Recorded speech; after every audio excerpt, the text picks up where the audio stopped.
আমার হিয়ার মাঝে কবি সুজান মিঠি। তোমাকে ছবিতে দেখেই মনে মনে প্রেমিক ভেবে চোখে পুরো কাজল দিয়েছিলাম। ঠোঁটে হাসি রেখে নীল রঙের শাড়িতে নিজেকে সাজিয়ে তোমার সঙ্গে দেখা করতে গেলাম প্রথম।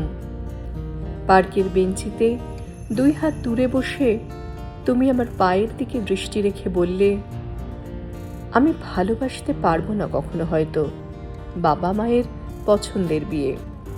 বললাম, তবে কি বিয়ে ভেঙে দেব?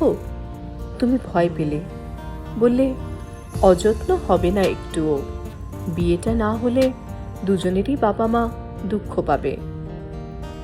ঠোঁটের হাসি মুহূর্তে চিবুক ছুঁয়ে নেমে এলো কান্নায়। ইচ্ছে করছিল ধিক্কার দিয়ে ছুঁড়ে ফেলতে সে আমার প্রথম প্রেম, চিৎকার করে বলতে, আমিও একটুও পছন্দ করিনি তোমাকে। পারলাম না, কি এক অসীম টানে বিয়ের মণ্ডপে দাঁড়ালাম। তোমার ইচ্ছের বিরুদ্ধে তোমার কণ্ঠে মালা দিলাম, মালা নিলাম। তোমার বাড়ি আমার হলো, তুমি যত্ন দিলে আমায়, খোঁজ নিলে, শরীরে উত্তাপ রাখলে, জ্বরে জলপট্টি। জিজ্ঞেস করলাম, ভালোবাসো? বললে, একসঙ্গে থাকলে সহবাস হয়, ভালোবাসা নয়। আমার জন্য ফুল আনলে, চকলেট, শাড়ি সব আনলে। নতুন গাড়ি কিনে আমাকে নিয়ে বেড়াতে গেলে। সামান্য অসুস্থতায় বড় বেশি ভাবনায় পড়লে। জিজ্ঞেস করলাম, ভালোবাসো? বললে, না, বাবা মা জোর না করলে। তবে কি অন্য কাউকে? তুমি দুদিকে ঘাড় নেড়ে বললে, কখনো নয়, ভালোবাসতে ভালোবাসি না আমি। একসঙ্গে পা ফেলে ফেলে এগিয়ে চলেছি। অফিস থেকে ফিরে এসে রাতের রান্না করে আমার কাছে নিয়ে এলে। হেসে বললে, ভেবো না আমি পারি না, খেয়ে দেখো, ভুলবে না কোনো দিন।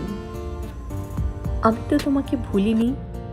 সেই ছবিতে দেখার পর থেকেই তোমার ভাষা চোখ, স্বপ্নের মতো দৃষ্টি আর আলতো হাসির ঘোরে বিভোর। তোমাকে ভোলা এ জন্মে আর হবে না গো।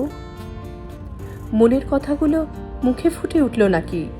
তুমি কেমন হকচকিয়ে উঠলে যেন, কেমন করে যেন উঠে চলে গেলে। বারান্দায় অন্ধকার নেমেছে। তোমার পাশে দাঁড়ালাম। তোমার নিঃশ্বাসে আমার শ্বাস। তোমার হাত নিলাম আমার হাতে। মনে মনে ঠিক করলাম, এই শেষবার, আর কখনো নয়। এই শেষবার যদি শুনি এই শুধুই যত্ন, এই শুধুই কর্তব্য অথবা ভালো মানুষই, ভালোবাসা নয় আর, সহবাসও নয়। ছেড়ে যাব, চলে যাব অনেক অনেক দূরে।